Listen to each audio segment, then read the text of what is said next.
হিসেব ছাড়া আল্লাহ তাআলা এমনিতে বলবেন হিসাব টিসাব নাই, তোমাকে এমনি জান্নাতে দিলাম। এটা চান আপনারা?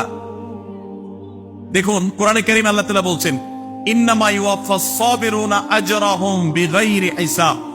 আল্লাহ বিনিময় দেওয়ার ক্ষেত্রে, সওয়াব দেওয়ার ক্ষেত্রে দুনিয়াতে যারা সবরকারী হবে, যারা ধৈর্যশীল হবে, যারা সহিষ্ণু হবে, যারা নিজেকে নিয়ন্ত্রণ করতে পারবে, এই সবরকারীদেরকে আল্লাহ তাআলা হিসেব ছাড়া দিবেন, তাদেরকে সওয়াব দিবেন হিসেব ছাড়া। দাম্পত্য জীবনে সুখী হতে হলে সবর এবং শুকর, এই দুইটা মূল মন্ত্রের কোন বিকল্প পথ খোলা নেই। সেটা স্বামীর জন্য প্রযোজ্য, স্ত্রীর জন্য প্রযোজ্য। স্বামী হিসাবে আপনি স্ত্রীর অনেক অনিয়মতা দেখতে পাবেন, অনেক কিছু দেখতে পাবেন, আপনার আকাঙ্ক্ষা, আপনার চাহিদা, প্রত্যাশার বিপরীত আপনাকে সবর করতে হবে। ভাইরা আমার, আমাদের প্রিয় নবী সাল্লাল্লাহু আলাইহি সাল্লামের দাম্পত্য জীবনে কিন্তু টুনটান সমস্যা হয়েছে। আপনারা মনে করতে পারেন নবী সাল্লাল্লাহু আলাইহি সাল্লামের ঘর, ওনার স্ত্রীগণ সাহাবী, তারা উম্মুল মুমিনিন আমাদের মা, এত মর্যাদাবান মানুষ তারা, তাদের আবার ঝামেলা হয়েছে।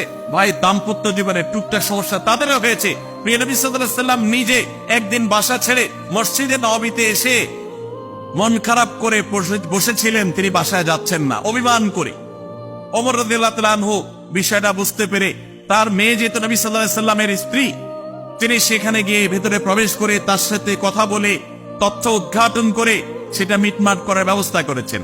স্বয়ং নবী করিম সাল্লাল্লাহু আলাইহি সাল্লামের জামাতা, ইসলামের চতুর্থ খলিফা আলী রাদিয়াল্লাহু তাআলা আনহু, তার মতো এত মর্যাদাবান মানুষ, তার ঘরে স্ত্রী হিসাবে আছেন কে?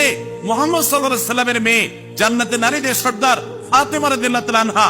এত বড় মানুষ তারা, স্বামী স্ত্রী দুইজন, দুই দিককার নেতৃত্বে, একজন যুবকদের নেতৃত্ব দিবে, আরেকজন জান্নাতি যুবতীদের, নারীদের নেতৃত্ব দিবে। এত বড় মর্যাদাবান মানুষ, তাদেরও দাম্পত্য জীবনে কিন্তু টুনটান হয়েছে। একবার আলী রাদিয়াল্লাহু তাআলা আনহু এসে মসজিদে টানটান হয়ে শুয়েছিলেন মাটিতে, মনটা খারাপ, ঘরে একটু হালকা ঝামেলা হয়েছে, এই জন্য মসজিদে নববীতে এসে মাটিতে শুয়ে আছে। নবী করিম সাল্লাল্লাহু আলাইহি ওয়াসাল্লাম দেখে বুঝতে পেরেছেন, টের পেয়ে গেছেন যে কিছু একটা হয়েছে বাসায়। তখন তিনি জামাইকে ডেকে বললেন, কুম ইয়া আবা তুরাব, এ মাটির বাপ, মাটিতে শুয়ে আছেন। এজন্য রসিকতা করে বললেন, এ মাটির বাপ, উঠো, দাঁড়াও, দেখি কি হয়েছে বলো। ভাইরা আমার, দাম্পত্য জীবনে টুকটাক সমস্যা হবেই হবে। যারা বিয়ে করেন নাই, আগে থেকে প্রস্তুত থাকেন, বুকে পিঠে ছালার বস্তা সব বেঁধে রেডি থাকেন।